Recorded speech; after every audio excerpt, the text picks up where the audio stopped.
Can yoga build strength alone, or does it need to be alongside something else? What are your thoughts on the US guidelines, the new US food guidelines coming from the lovely people running the country over there? How do I convince a doctor to see that health is not only your weight? Please explain the huge push now for protein intake. Is it based on anything reliable?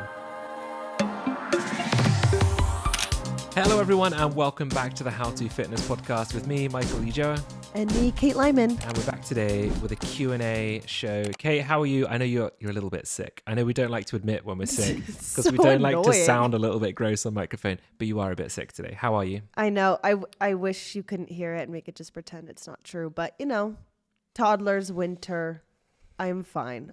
I've been willing this sickness away for like 5 days. And then I woke up and I was like, oh no, it's here. But it's fine. We move along. I'm impressed that you are here, soldiering on. Good work. And yeah, I like a Q&A episode. Fast, quick fire, not much planning. And we just get to chat about stuff that we enjoy. So should we jump right in? I think we should, because we have like 6 questions. And I know that our intention is always to be fast, but then we are who we are. So let's do it. I don't know what you're talking about, Kate. Okay, Michael, I'm going to give you the first question. Cool. Can yoga build strength alone, or does it need to be alongside something else? So technically yoga is not strength training, right? Like, I want to put that out there. However, I actually get a bit annoyed through social media by the commentary around this, because it's usually used by gym bros to discredit the importance or the benefits of doing yoga, where people will be like, no, it's not strength training at all, which it's kind of not strength training, but there is a strength element to it. And if the form of exercise you really enjoy doing is yoga, there's definitely ways that you can do that to make it more weight bearing and to make greater strength elements to it. So if you're open to trying lots of forms of exercise, I would say it's not kind of strength training in itself. So maybe you should try doing some other form of strength training that you really enjoy, be it with weights, bands, kettlebells, insert any other type of, I can't think of anything else, Kate. My mind's gone blank. Dumbbells. That main one, yeah. TRX, anything what it is, then yeah, that all counts as strength training. However, if you have very limited time and you really enjoy doing yoga and that's the only kind of exercise you can fit into your week, then it's awesome. Like, keep doing it, and don't let anyone make you feel bad for that. Yoga's not for me, but I love that people love it, so carry on. It's a very good political answer. Thank you. You're not much of a yogi either, are you, Kate? Because I know we're rubbish at stretching, both of us. So No. No. To echo you, yoga's not for me, but I love that people love it. I can't get myself to love it, but I love it for others. I like the bit at the end where you get to lie down if you're doing like yin yoga and they tell you just to close your eyes. This Vasana, yeah. Yeah, it's my favorite. I think bit. I've said this in like our stretching episode, but the only type of yoga I ever found I liked was called espresso. So it was fast and a shorter class, and it was in a heated room, and we did it to like rock music, and I was like, this yoga's great. And then, it was a little different. I just insulted every yoga teacher in the land. I love it for others. It's just not for me. Absolutely. That's the answer. No, I'm completely with you there. So yeah, there we go. So Kate, I'm going to throw another question back at you now. So what are your thoughts? This could be a whole episode in itself, and I think it might be. What are your thoughts on the US guidelines, the new US food guidelines coming from the lovely people running the country over there? Yeah, like, okay, don't make this into a full episode, Kate. So context, the US just dropped some new dietary guidelines, and they're a little different. They've got this funky upside down pyramid. The website, if you go to it, I think it's realfood.gov, they've done some work on the website design. They did more work on the website design than the guidelines I was going to say That's what we're going to say. Yeah. And I think to keep this quick, at the expense of talking through all of what is different in these guidelines, people don't follow the US dietary guidelines, right? So like, I think all of the rhetoric around this is very justified, because there's some alarming things in these guidelines. The push for animal protein and foods high in saturated fat is like just kind of puzzling. The way that like animal proteins are put at the same as fruits and veggies is kind of bizarre. But anyway, people don't follow the US dietary guidelines anyway. So I don't think like this is going to drastically change people's patterns. What I have thought most, what's come up for me most around these guidelines is rhetoric around eat real food. Like a very like clean girl aesthetic with like, we have to eat clean, organic, unprocessed. I remember there's even a line in there that's like, eat like grains in moderation or carbs in moderation. And when you do eat them, eat real true sourdough. I'm like, what is true sour? Like, what are you talking about? So I think that part of the rhetoric and the emphasis these new guidelines place on personal responsibility are the problematic part of the guidelines. I think the guidelines themselves, were you to follow them, you'd probably have a more balanced quality diet than most people in the US. But calling it only real foods and ignoring access and ignoring the place that some processed and convenience foods do have in our diets because of access and time and capacity and all of those different factors is the biggest challenge of these new guidelines. Yeah.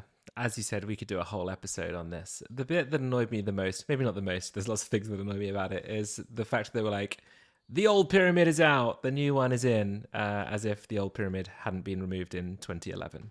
So it's just, I want to get political, but we're not going to get too political in this short Q&A episode. But I just think it's so short-sighted. It's so unevidence-based, the way that they're approaching this whole thing. It's slightly terrifying, the fact that a lot of people will listen to this, but even as you mentioned, no one really listens to the food guidelines anyway. So will it have that much of an impact? Nah, probably not. But it is still terrifying that this is the level of information that is being put out. It's scary. Yeah, I think the accompanying rhetoric around the types of foods and the individual responsibility is the bigger issue than the guidelines themselves. So, and also they mentioned that they were not going to have any input from like lobbies that were encouraging, like anyone who was involved with creating the guidelines, there was going to be no input from like lobbying, and there absolutely is. Yeah. Cue biggest eye roll possible. Yeah. It's just every level of this is just horrific. We've had a lot of requests to make that a whole episode. Actually, as soon as the guidelines dropped, our DMs on our How to Fitness page were full of that. And you and I, Michael, were even like, okay, let's get a quick walk and talk out. And then we just couldn't schedule it. So maybe it's worth a full episode down the line. But I'm impressed with how short I was able to keep that right now. Because I have more thoughts. Michael, what are your thoughts on the focus of HRV improvement right now? Is HRV something we need to talk about? I'm being bombarded with ads. Can you give us some context to what HRV is to start? Yeah, so because I think a listener might not. I only know because I'm reading it here and I know who said this, but yeah, absolutely. So it's one of those things I feel that like smartwatches mention it a lot now, and usually that now makes people think that this is a piece of data that we all have to know and we have to micromanage, and it isn't. In short, it is like the amount of time between heartbeats. Heart rate variability, exactly. So it's the amount of like miniature time, like time between heartbeats. So like boom, boom, boom, boom, like the little time between that changes depending on many factors. And it's basically a measure of how effectively your nervous system is running, and so many things can impact it, right? You'll probably notice that if you're going through a period where you're incredibly stressed or tired or run down or sick, your heart rate variability changes. I mean, it can be good to know. It could be a good indicator of when you're ill or when you maybe need to dial things back. However, it is just another thing on top of everything else that we're being told that we have to manage in order to be healthy and to be a functioning human. And it's just not.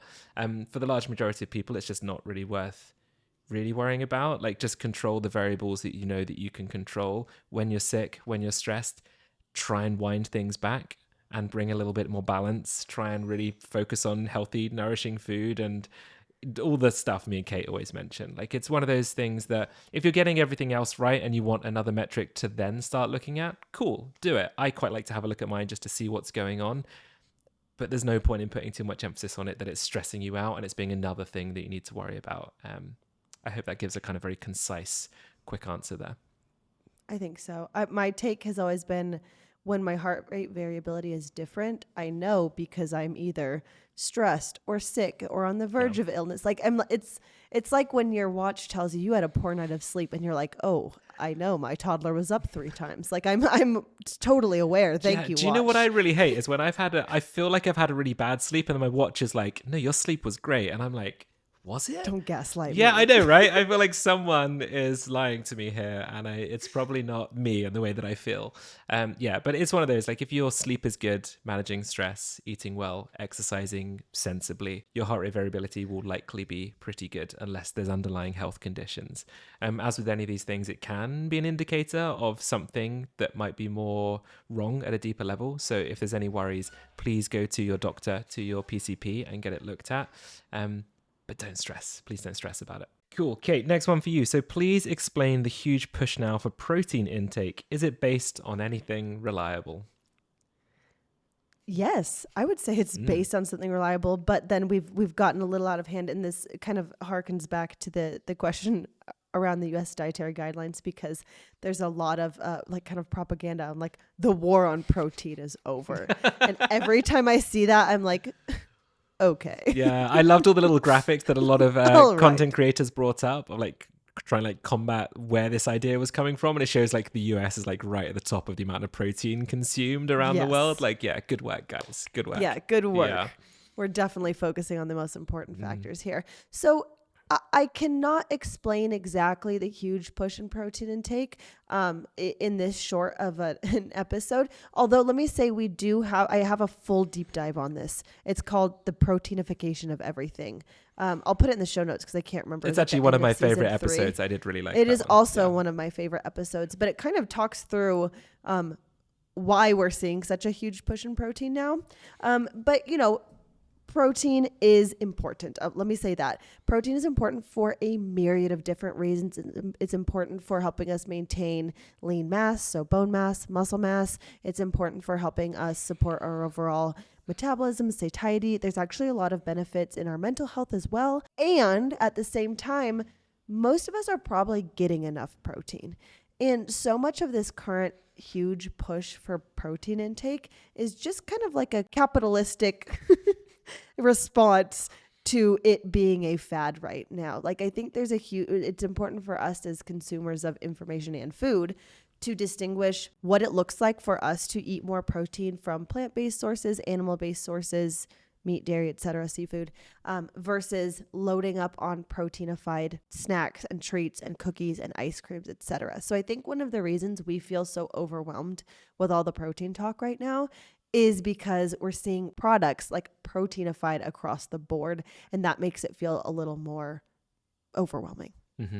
Is that a decent answer to go into it like in a really short way? Yeah, I think it was. Yeah. No, nailed it. And I genuinely, please go listen to that episode, the proteinification of everything, because it's a solid episode. Yeah.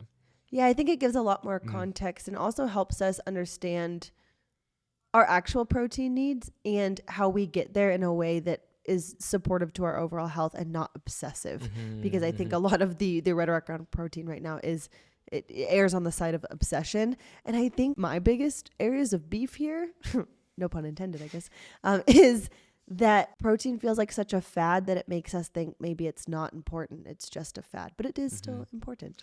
Yeah, I think it's one of those, isn't it? It's a macronutrient that very few people are going to be like deficient in protein, right? Correct. Most people will be eating enough to be all right, but for some people there can be benefit to putting a little bit more emphasis on it. But that can be done sensibly and without creating dark, scary images saying the war on protein is over. All right, Michael, next question. How do I convince a doctor to see that health is not only your weight? Yeah, I really loved this question, actually. The answer I'm going to give to this is really frustrating because I think it can be helpful. However, I don't think it should be necessary. I think that's really important to say. We've spoken about BMI on this podcast episode a lot. We have an episode on that as well. I can't remember the number of the episode, Kate. If you want to signpost people towards that would be great. The fact that within a healthcare setting, so much emphasis is put on body weight. That's not to say that never ever should be a focus. It might be. However, a lot of the time that is used as a barometer of health when it absolutely shouldn't be. So there are some things that you can do, things that we shouldn't necessarily have to do ourselves, but there are things that you can do to protect yourself there. So if your doctor is only wanting to focus on your weight and is ignoring other issues, then you have to go in a little bit more prepared than perhaps someone who is of a normal body size. I'm using air quotes as I say that by society standards. So if you can do research around it to go in a little bit better prepared with some maybe suggestions of things that it might be, any ammo that you can have to give yourself a bit more backing here when you're speaking to your doctor can be incredibly helpful. And a question that I can't remember where I got this from. I was listening to a podcast a long time ago and someone suggested it.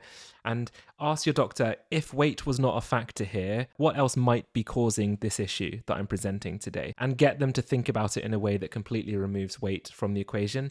If after all of that, they refuse to look past body weight, I would strongly recommend pushing for another doctor. Easier said than done in a lot of settings. In a lot of settings, just getting to see a doctor is challenge enough in itself. But if you can push to see another provider, another doctor, then I think that should be the next step if possible. I hope that helps. I think that was a great answer, Michael. Thank you. I really like that question. Yeah. If weight was not a factor here, what else would you consider as contributing to this? I think it's a really great question to ask, and hopefully it kind of makes them think twice about a couple of factors there. But it's incredibly powerful. Yeah. That's great. Cool. Right, Kate, back to you with your last question. So I'm so overwhelmed by all the ads for supplements. What should I be taking? I always love it when they have like zero context about like anything, but it's good. But all right. I get asked this question all the time. I get it. So it's I solid. get it. Yeah. Actually, and we went through how many hundreds of questions when just paring down to a few today. And there were so, like, I would say 30% of them were around supplements. This is so fair. The amount of ads we get around supplements is overwhelming. The amount of different supplements supposed to do all these different things, also very overwhelming.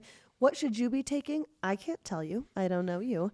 But I can tell you my thoughts on how we approach supplements is that the current push and availability of all these supplements is like optimization culture to the extreme. It's like, how do I make everything the most optimal it could be, when in reality we probably have more like bang from our buck energy wise by focusing on more basic habits around sleep, around our nutrition, around fiber intake, sure, around protein intake, around movement, around strength training, etc. Supplements are highly underregulated.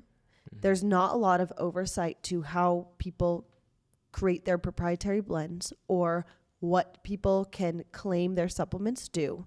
And I think that's really important context when we're getting all of these ads.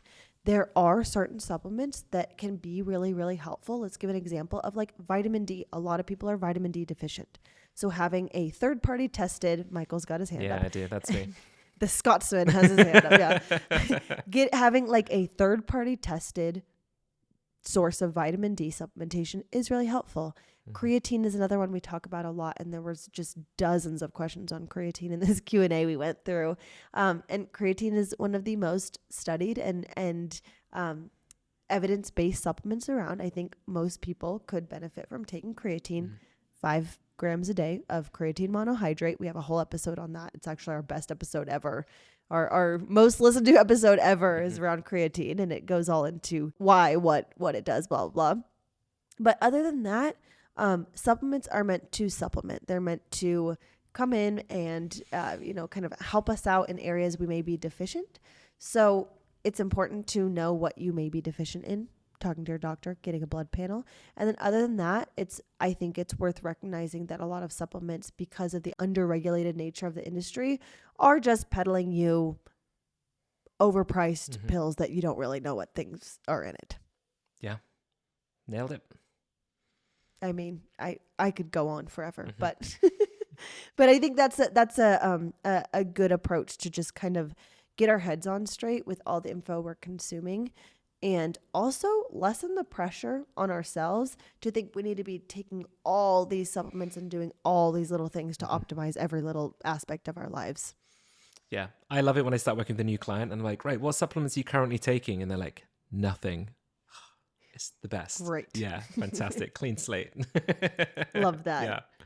All right, Michael, as as we are going through this episode, like as we're recording right now, a question came up on our Instagram. Ding, ding. And so I'm going to give this to you as a little bonus question at the awesome. end. You don't know what it is. You haven't seen it, but here we go.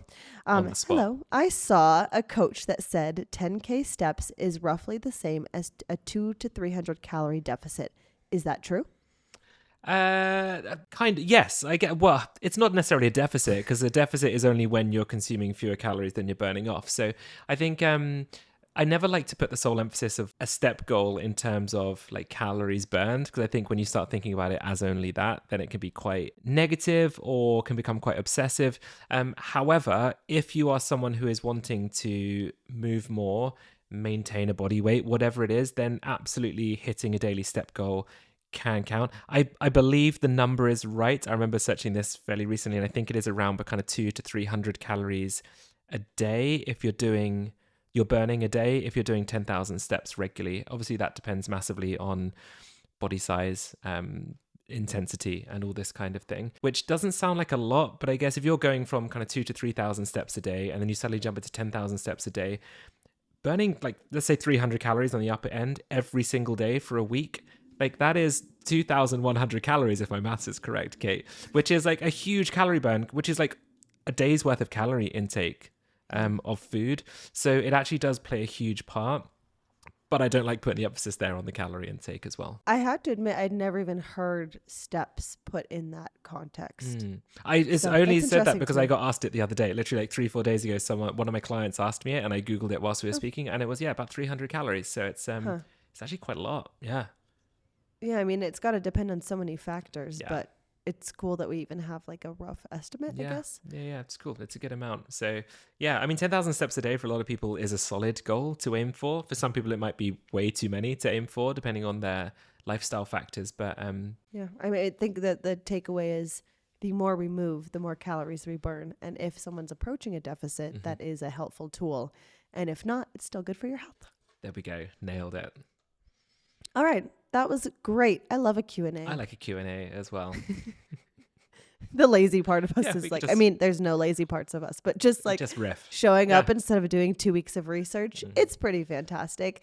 Thank you as always for listening. And to our listeners who we love so much, we appreciate any review, share, like, whatever you can give us. We love doing these episodes for you and we appreciate you. Thank you so much, and we'll see you all again soon. Talk soon.